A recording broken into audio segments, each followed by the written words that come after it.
तो फ्रेंड्स, जय माँ बगला हुई जानवासी, जय श्री श्याम। मेरे जगन्नाथपुरी जी की यात्रा बहुत अच्छे से पूरी हो रही है।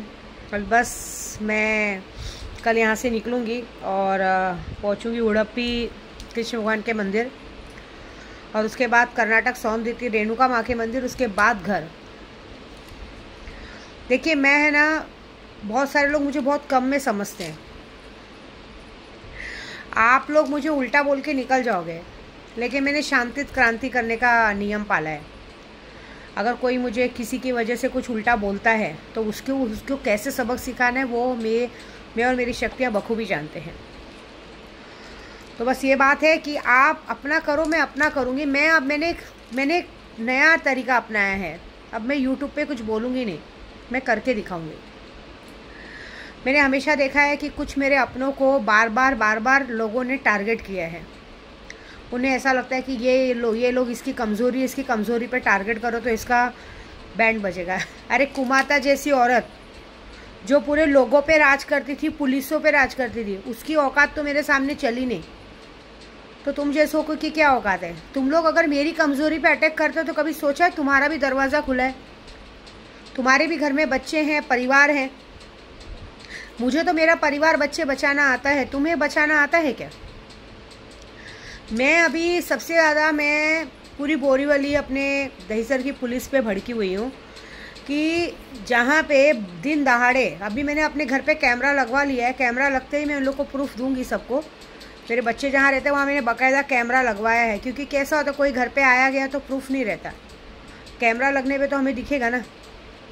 यहाँ पे दिन दहाड़े ड्रग्स, गांजा सब बेचा जाता है। उनको तो आपने कभी पकड़ा नहीं, लेकिन अननर्सरी दूसरे लोगों को कैसे परेशान करना है, क्या करना है, ये लोग की बहुत गंदी आदत हो गई है। तो अब कैसा है ना, अभी ये प्रण मैंने लिया है कि ये जो ये लोग बार बार गलत लोगों का साथ देते हैं ना, अब इन लोगों की, इनके घर में प्रॉब्लम शुरू होगी।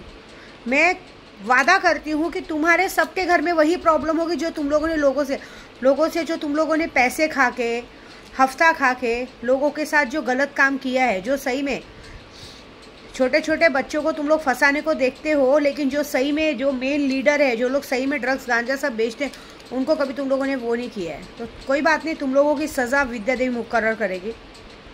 और इस बार इस नवरात्रि में एक बड़ी पूजा होने वाली है। इस बार इस नवरात्रि में अगर आप सबको अपने घर में सुख शांति चाहिए, 9 दिनों की महापूजा होने वाली नवचंडी यज्ञ, जो नवचंडी यज्ञ में भाग लेगा उसमें डेली विंध्येश्वरी चालीसा होगी 100 बार।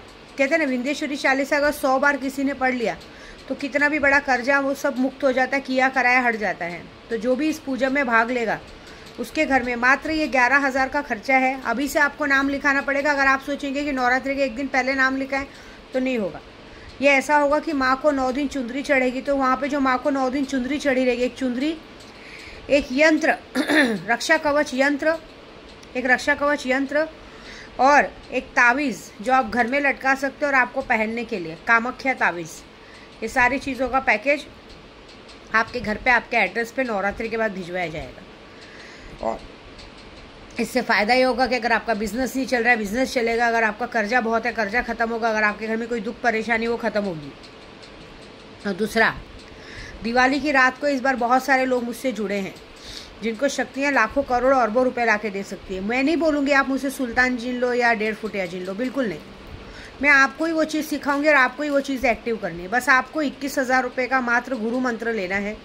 गुरु मंत्र लेने के बाद मैं आपको डेली जैसे जैसे पूजा करने को बोलूँगी वैसे वैसे पूजा करना। आपकी की हुई पूजा ही आपके घर पर शक्तियाँ आप जो चाहोगे वो ला के देंगी दिवाली की रात को। ये मैंने एक नया सोचा है। मैं क्यों जिन्नातों को हाजिर करूँ? तुम खुद हाजिर करो ना। तुम्हारे अंदर वो ताकत डालूंगी, क्योंकि मुझे विद्या देवी कम से कम 200 नहीं 200 करोड़ विद्या देवी बनाना है। मैं अब नहीं बोलूँगी किसी से लाख दो, 2 लाख दो। मैं तुम लोगों को जिन्नात हाजिर करती हूँ, नहीं। मैं तुम्हें खुद एक्टिव करूँगी। तुम खुद जिन्नातों की पूजा करो और बहुत सही तरीके से।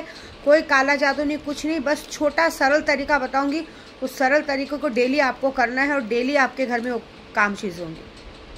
बहुत सारे मुझे कहते हैं माँ वशीकरण का ये वो। देखिए, वशीकरण, लूना चमारी वशीकरण, जायफल वशीकरण एक ऐसा वशीकरण होता है कि पूरी दुनिया को अपने कदमों में डालता है।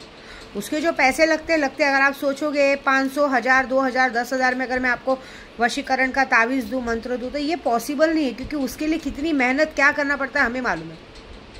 ऐसी बात है। बाकी अगर आपको ये सब चीज़ें सीखनी है तो मैंने कहा है ना, मैं सिखाने को तैयार हूँ। सिर्फ मात्र 21,000 भर के आप अपना नाम दे के सीखना तो शुरू कीजिए। देखिए दिवाली तक मैं कैसे आपको एक्टिव करती हूँ। आप जो शक्ति बोलोगे, कंठ पिशाच या जो भी शक्ति बोलोगे आपके सामने आके एक्टिव होगी। उससे आपके घर परिवार किसी को कोई दिक्कत परेशानी नहीं होगी, मेरा वादा है आपसे। मैं लोगों को सिखाने का काम करूँ, लेकिन अगर आप सोचोगे कि फ्री में सीखो ये करो तो मुझे कोई फ़र्क नहीं, मैं तो सिखा नहीं सकती भाई। क्योंकि गुरु मंत्र भी अगर मैं आपको कोई शक्ति दूँ और कल आपके और आपके परिवार के साथ अनिष्ट हो, ये काम तो एक माँ नहीं कर सकती। बाकी नवरात्रि का बहुत बड़ा काम है, इसमें भाग लीजिए। जो 10 महाविद्याओं का है पूजा, बहुत बड़ा जो 10 महाविद्याओं का पूजा, मैंने उसको कभी किसी को नहीं कहा भाग लेने, क्योंकि वो पूजा मैं जन कल्याण के लिए कर रही हूँ। उसमें आपको किसी को भी लेने की ज़रूरत नहीं, ना मेरे को किसी का नाम फोटो चाहिए। मैं सबके लिए अपने हिसाब से कर रही हूँ, वो भगवान का करेंगे हम। क्योंकि मैंने जो 200 लोगों को काम सिखा रही हूँ ना, वो 200 लोगों के घर में जब दिवाली की रात को अरबों खरबों रुपए के हाजिर होंगे ना, पैसों के मालकिन बनेंगे ना, तो वो लोग खुद मुझे देख लेना 1-1 करोड़ रुपए देंगे। तो मेरे को पूजे की टेंशन नहीं है। तो मुझे दिवाली के बाद की जो कामाख्या में पूजा, उसकी किसी से 1 रुपये नहीं चाहिए। एक बात और, अगर आप मुझे गुरु मान के मुझसे शक्तियाँ लेते हैं और उसके बाद अगर आप मेरा बुरा सोचते हैं, तो एक बात याद रखिए कि शक्तियाँ आप गंदे तरीके से सिद्ध ज़रूर कर रहे हैं, लेकिन आने वाले समय पे आपको चीज़ बहुत भारी पड़ेगी। क्योंकि शक्तियाँ बोलेंगी कि जब ये अपने गुरु का नहीं हुआ तो किसी का नहीं हो सकता। तो ऐसा नहीं हो कि आपको लेने के देने पड़ जाए। आपको स्टार्टिंग में बहुत अच्छा लगेगा, नया नया पंडित है ना, अपने आप को बहुत माहिर समझता है। लेकिन हम ये बात याद रखो कि नई नई चीज़ें बहुत ज़्यादा वो करती है, लेकिन दुख भी बहुत ज़्यादा देती है। आगे जाके ऐसा नहीं हो कि आपकी ज़िंदगी ऐसी झंड हो जाए कि आप आज शक्तियों से काम ले रहे हो, बाद में शक्तियाँ आप पर हावी हो जाएंगी ना, तो आप चाह के भी शक्तियों से पीछा नहीं छुड़ा सकते। मैंने ओम श्री बन्ना का जिसको मंत्र दिया है, वो लोग में कितने लोग कुंवारे लोग हैं। अगर कुंवारे लोग उनकी पूजा कर रहे हैं, सब कर रहे हैं, याद रखिए कि ओम श्री बन्ना का शादी के दिन, उनकी शादी के दिन उनकी एक्सीडेंट में मौत हो गई थी। उनका कुंवारेपन में मौत हो गया था, उनकी इच्छाएं अधूरी रह गई थी। अगर कोई कुंवारा इंसान उनकी पूजा कर रहा है और उनको अच्छे गंदे किसी भी तरीके से उनको पूज रहा है, तो तुम्हारी हर स्टार्टिंग में तुम्हारी सारी इच्छा पूरी करेंगे। उसके बाद याद रखो, तुम्हारी कभी ज़िंदगी में शादी नहीं होने देंगे, कहीं पे तुम्हारा घर नहीं बसने देंगे, तुमको किसी से मिलने जुलने नहीं देंगे।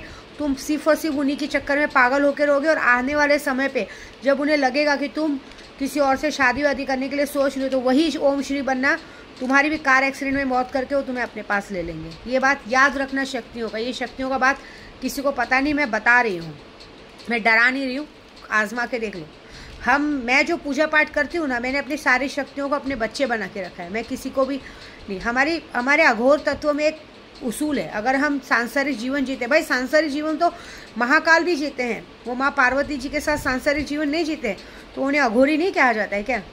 ये कौन सा है कि अघोरी संसार से लिप्त रहते हैं? नहीं, अघोरी संसार से लिप्त रहेगा तो संसार के बारे में सोचेगा कैसे? लेकिन हमें एक बात का, ये जो अघोरी किसी पे भी कुछ अघोरी किसी पे गलत नज़र डालते, बिल्कुल नहीं। हमें ये बात की आज़ादी नहीं है। हमें सिर्फ और सिर्फ अपने परिवार में, अपने पति पे, एक ही इंसान पे ध्यान देना है। अगर हमने उस इंसान को छोड़ के किसी तीसरे इंसान पे ध्यान दिया तो हमारी शक्तियाँ वहीं की वहीं सब खत्म हो जाती हैं।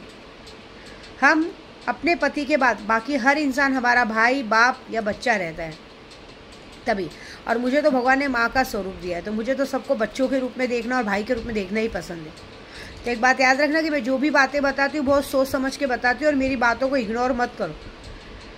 ये तो आने वाले समय पे अगर आपके साथ कुछ अनहोनी होती तो उस चीज़ को मैं भी आपको उन लोगों से बचा नहीं पाऊंगी, फिर आपकी गलती की सज़ा आपको मिलेगी ना। तो आप अगर समझो आपने किसी से प्यार किया या आपकी ज़िंदगी में आप किसी से प्यार करते हो और उसको पाना चाहते हो, तो वो ओम श्री बन्ना वो आपको आने नहीं देगा पास में आपके, क्योंकि वो तो खुद ही शादी के दिन अपनी इच्छाओं को अधूरा मार के उनकी अचानक से डेथ हो गई। तो आपको लगता है क्या वो आपको किसी के साथ सांसारिक जीवन जीने देंगे?